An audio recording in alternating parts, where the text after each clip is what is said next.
In the dim blue glow of the Melora archival vault, a single crystal rests on a pedestal labeled Exhibit 7B. The crystal hums to life, projecting a frozen holographic frame. A blindfolded human child, bat raised, a fierce grin missing a tooth. The recording plays forward. The effigy explodes in a hurricane of candy and torn paper. Alien researchers stumble backward in horror. They train them young. This recording is not classified. It is studied, and it has shaped Melora policy toward Earth for nearly a decade. But how did a team of xenocultural researchers end up documenting what they now call a ceremonial juvenile combat training? 72 standard hours earlier, Dr. Pes Vor was aboard this vessel, reviewing a seemingly mundane assignment. The Melora Xenocultural Research Office had secured rare invitations to ordinary human juvenile gatherings. The address, a residence in San Antonio, Texas. A child's 7th birthday celebration, Dr. Pes Vor expected a quiet cultural observation. Cake, songs, perhaps a game. He was issued a party hat. Junior researcher Kel stood beside Dr. Pes Vor, reviewing the assignment on the holographic console. A juvenile human gathering? This is exactly the sort of primary data the office craves. Quiet observation is the polite phrase for watching small beings consume sugar and screech. The invitation hologram flickered to life, displaying a cartoonish cake with 7 candles and the words Mia's 7th birthday, scrawled in human handwriting. Extinguishing fire on a sweetened flour slab. No doubt the Office of Anthropological Trivialities will be overjoyed. There's also mention of party favors and a special surprise. That could be culturally significant. The Melora shuttle detached from the research vessel and began its descent toward Earth. Pes Vor smoothed the wrinkles on his beige field research vest and picked up the flimsy paper hat with visible reluctance. At least the headgear is bright. Perhaps it serves a defensive function against local avians. Neither of them had any idea what they were about to witness, nor that the recording would end up labeled Exhibit 7B. The shuttle touched down discreetly in a public park. The researchers walked 2 blocks to the address, paper hats in hand. You must be from the research office. I am Elena, Mia's mom. Come in, come in. The kids are in the backyard. She gestured them toward a gate draped with rainbow balloons. The sound of high-pitched human squeals grew louder. The backyard was a riot of color. Streamers twisted in the wind, and a table held a 3-tiered cake with 7 flickering candles. At the far end, a 4-legged figure made of layered paper strips spun lazily from a tree branch. It was almost as tall as the children. A decorative focal point? Maybe a representation of a domesticated animal. They clearly invest artistry in their celebrations. Thank you for inviting us, Mrs. Ramirez. Our office rarely gains access to authentic domestic events. Before Elena could reply, a whistle blew. 9 children charged toward a circle of chairs as the musical chairs game erupted. Competitive seating. A test of reaction speed and strategic positioning. They begin cultural conditioning early, it seems. Dr. Pes Vor activated his recording crystal. The colorful effigy still drew his attention, but for now it was only a craft project. The real ceremony, he assumed, involved the cake. The musical chairs game ended in a pile of laughing children, with one boy wailing as the winner waved a plastic dinosaur. They reward victory and tolerate theatrical defeat. Hierarchy formation begins early in this species. Elena called cake time and led Mia to the table where 7 candles flickered on a buttercream castle. Mia puffed her cheeks, missing front tooth visible, and extinguished the flames in one breath. Adults applauded. Marco, in a faded Air Force cap, pumped his fist. That's my girl. Mia glanced at the piñata. It's next. I know it. Dr. Pes Vor filmed the candle ritual, noting the symbolic fire extinguishing and the cutting of the effigy representation into portions. The cake ceremony is communal, but the children keep glancing toward the tree. They are not satisfied yet. Plates were scraped clean. The sugar rush redoubled, but no new game started. The piñata spun in the breeze. The parents are holding something back. That paper animal, it's more than decoration. What are they waiting for? Elena clapped her hands. The sound cut through the chatter. All right, everyone, it's piñata time. Who wants to break the piñata? The children went ballistic. Mia jumped up and down, grabbing her parents' sleeves. From behind her back, Elena produced a solid wooden bat, almost as long as a child's arm, and a strip of black cloth. Dr. Pess Vor's antennae shot rigid. Kel's tablet slipped an inch in her grip. A striking implement and sensory deprivation. That effigy is not a decoration, it's a target. The children began a rhythmic chant, unintelligible but united, bouncing on their heels, fists pumping. Doctor, what are they preparing to do to that animal? Elena called up the smallest boy. She knelt, fastening the blindfold over his eyes as he grinned blindly at the crowd. Through his recording crystal, Pess Vor framed the scene. A blindfolded child, gripping a blunt weapon, the colorful animal hanging deathly still. Elena spun the boy 3 times, then pressed the bat into his small hands. He wobbled, blindfolded, giggling. He swung hard and missed completely. The bat whooshed through air. The piñata swayed gently, untouched. The children erupted into a cacophony of direction. Left, higher. No, your other left. They're correcting the blindfolded participant. A communal guidance system. How long have they rehearsed this? Ritualistic chanting and crowd correction. This is not random play.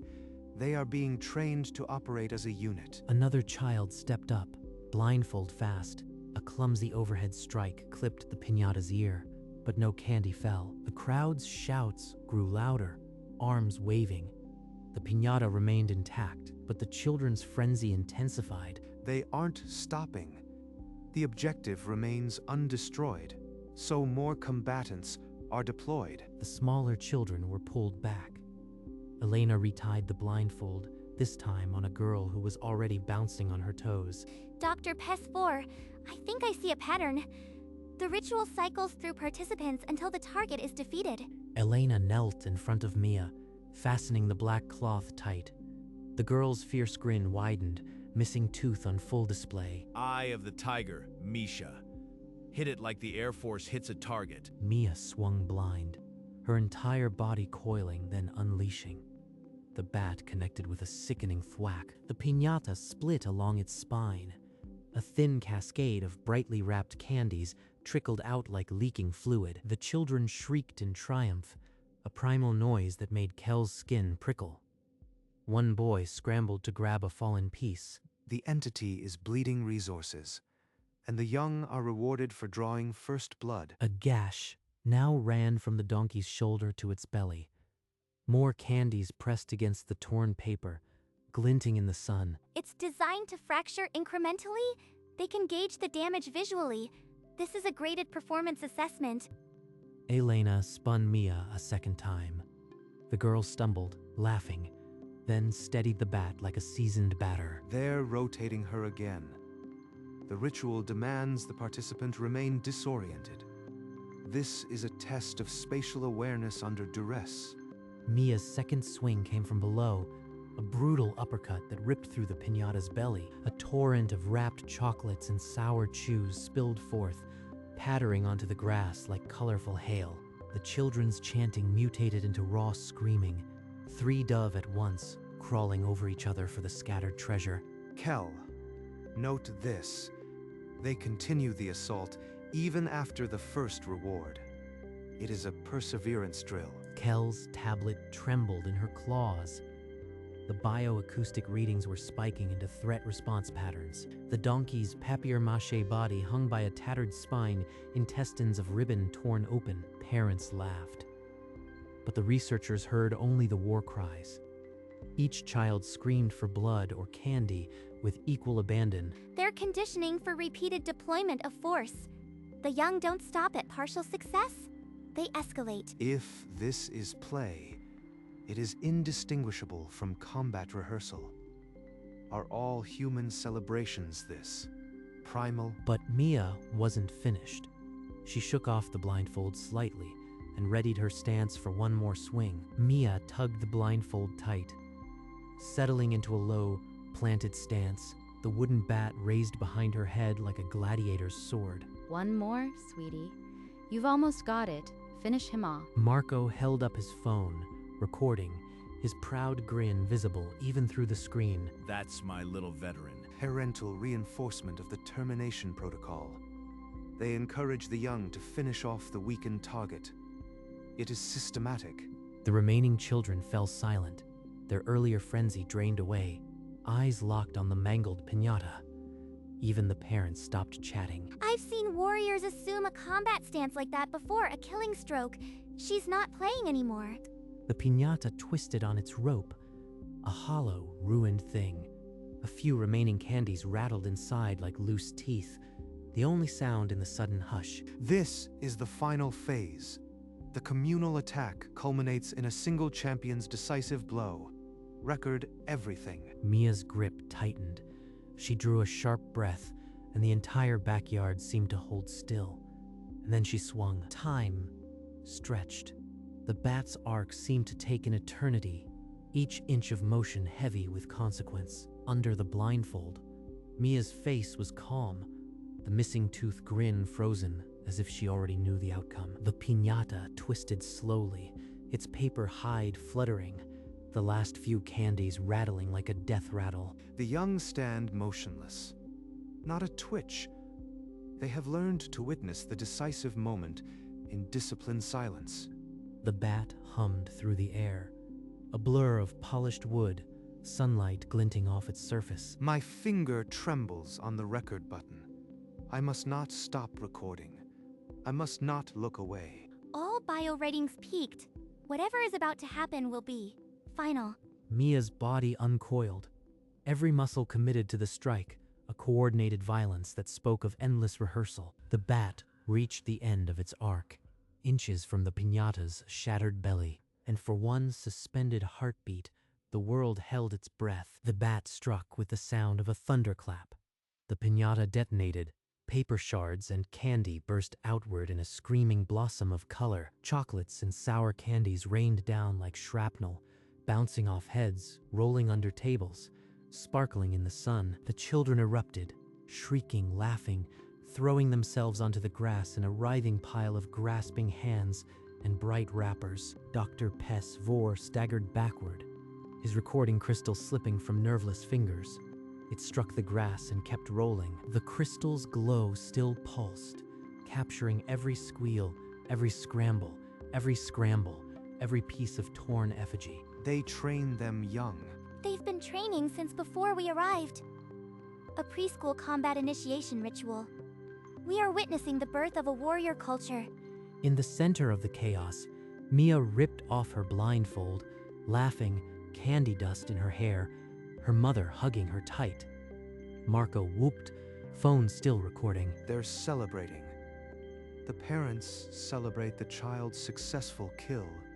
It's a rite of passage. The crystal on the grass recorded Dr. Pes Vor's whispered words, and they would echo across the galaxy for years to come. The party surged around them, but the two researchers gathered their equipment with trembling hands, avoiding eye contact with the carnage on the grass. Leaving already? Thank you both for coming. I hope you got some good research. Yes, thank you. A most educational event. They walked briskly down the driveway without looking back, the colorful hats still perched absurdly on their heads. Doctor, was that a juvenile combat training exercise or a ritualized hunting practice? It could be both. I don't know yet, but we must review every frame. Start the playback, Kel. Slow motion. The shuttle hatch hissed shut, sealing out the distant sounds of children still shrieking over scattered candy. On the holographic monitor, the piñata exploded again, a frozen loop of paper viscera and raining confectionery. 7 years old, and she delivered the killing blow with precision. What are they capable of by adulthood? The children looked so happy. They weren't forced. They wanted to destroy it. The entire species may be predator-born. They advanced the recording frame by frame, dissecting each swing, each shout, each scramble for the fallen prize. Look at the blindfold phase. It's not merely disorientation, it forces reliance on the group's vocal commands. That's coordinated field training. The chanting was not random noise. It was a war rhythm. Each syllable reinforced group cohesion and targeted the effigy. And the candy, it's a biochemical reward for successful predation. They literally taste victory. Begin preliminary report. Species, human. Ritual designation, ceremonial juvenile combat training, observation. Participants, aged approximately 4 to 7 standard years, are blindfolded and armed with a blunt striking implement. He dictated for several minutes, detailing the chant's tempo, the staged escalation of strikes, the final swarm, concluding that human tactical strike education begins before formal schooling. We need to file this immediately. The compact must know what we witnessed. Agreed. But every detail must be precise. We are not creating a myth. We are documenting a threat. Append the original recording. The draft report was time-stamped and tagged. Above the title, the archival system automatically assigned a label.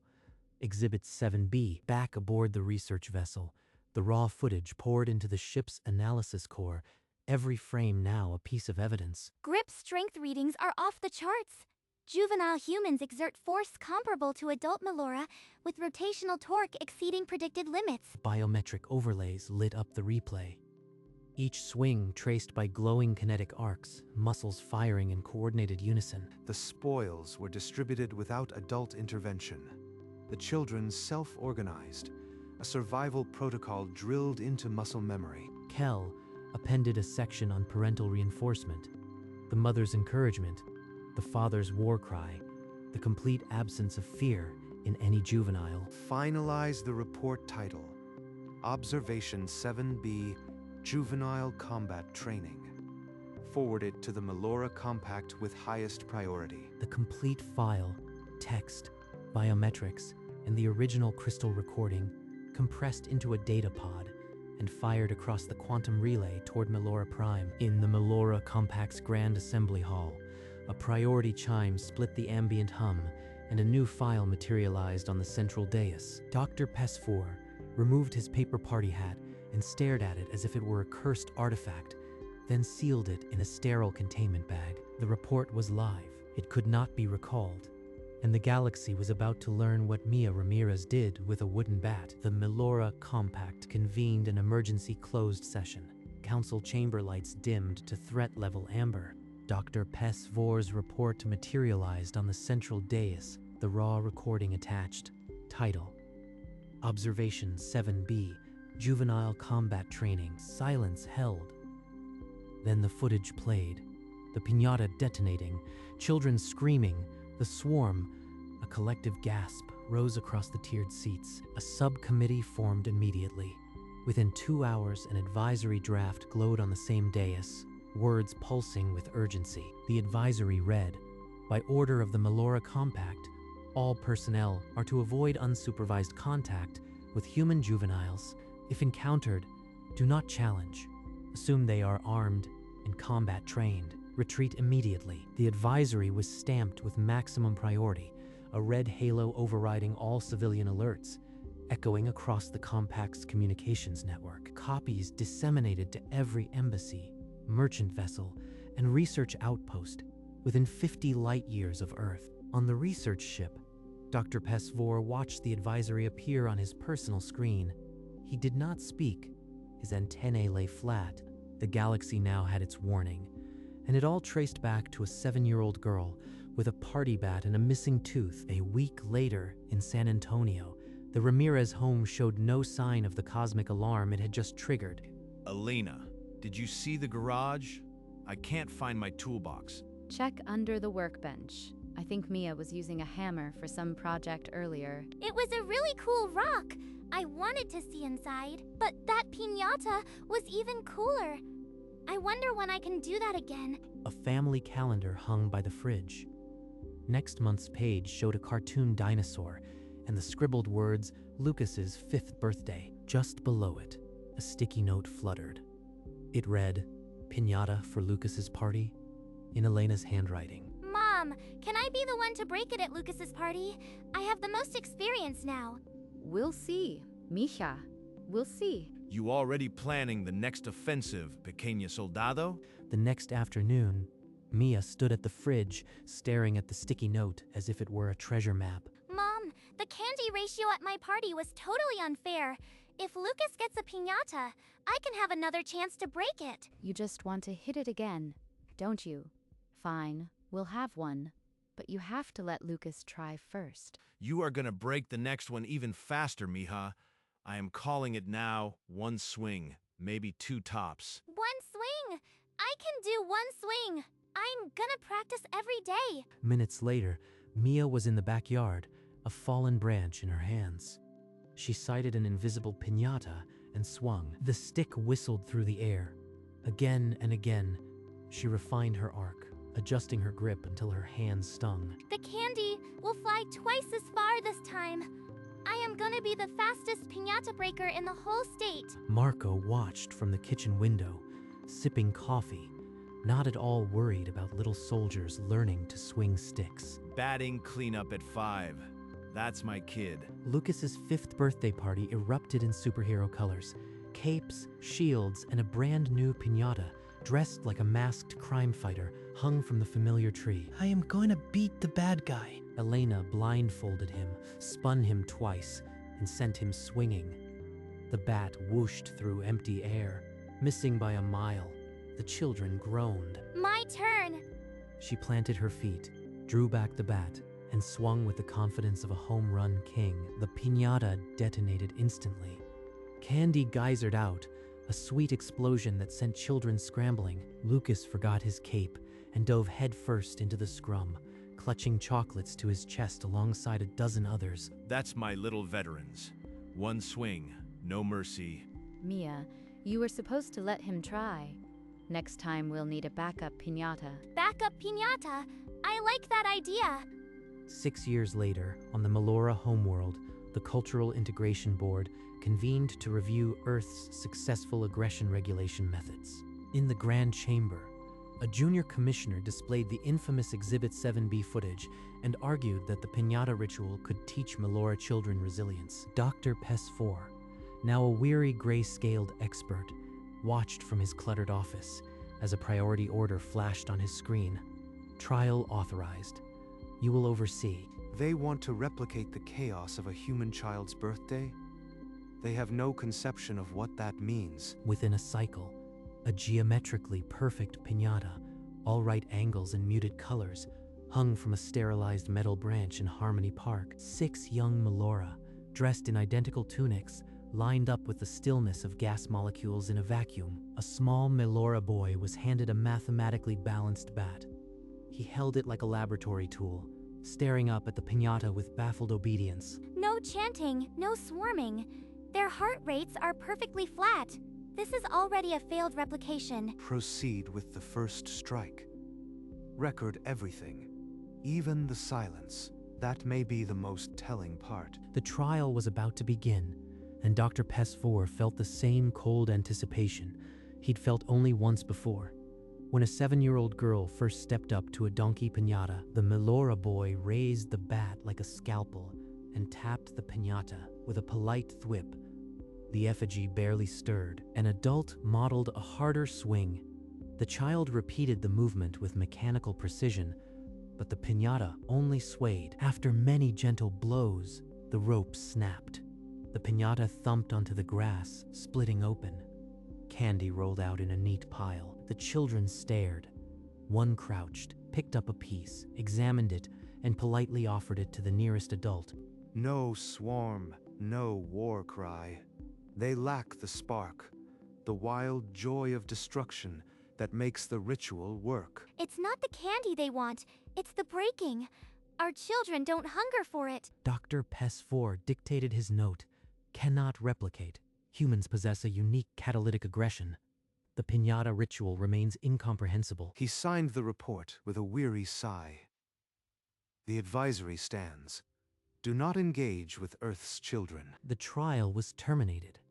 The children were gently led away, still clutching their single candies. In his office, Dr. Pesvor replayed the original recording. The children's laughter filled the room.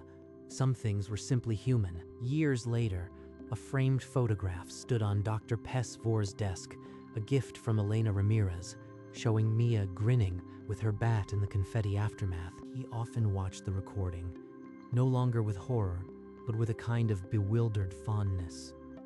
The advisory remained active, but as a cultural curiosity. In the vault, the original crystal, Exhibit 7B, gathered a fine layer of dust, visited only by the occasional curious student.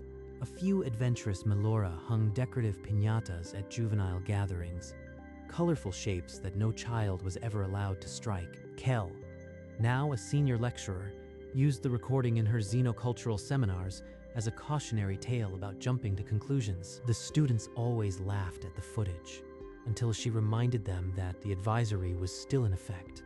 Then they fell silent. Dr. Pesvor kept another recording too, a news clip of Mia, now 13, winning a youth softball championship with the same fierce grin. She never stopped. She just found more things to hit. Remarkable species. Above Earth, a Melora satellite still watched, its cameras occasionally capturing suburban backyards where piñatas spun and children laughed. No one challenged them anymore. They just watched, forever baffled, forever warned. Deep in a Melora habitation block, in a child's dim bedroom, a small figure pulled the blankets over her head and activated a forbidden data pad. She scrolled past the official warnings, past the advisory stamps, and found the original footage, the Pinata Massacre that had shaken a generation. But unlike the adults, she didn't gasp.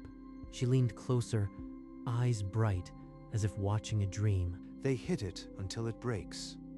Then they fight for the pieces. No one tells them to stop. They just do it. The next day, while the house was quiet, she gathered scraps of colored paper, a pot of adhesive, and an old pillow for filling. Her creation was lopsided, a misshapen star with too many points, but she beamed at it. From under her mattress, she pulled a worn human comic book, a piñata on the cover. She hid both under the bed, then practiced a careful swing with a ruler. She missed on purpose, giggling. Thousands of light years away, Earth rotated peacefully below the Melora satellite, its cameras blind to the small rebellion brewing in a single child's heart. The advisory still flashed across the galaxy. They trained them young, but for the first time, a Melora child wondered, what if they just wanted to join? The laughter of human children echoed across the void, a sound no advisory could mute. And somewhere, a young girl was already asking for a backup piñata.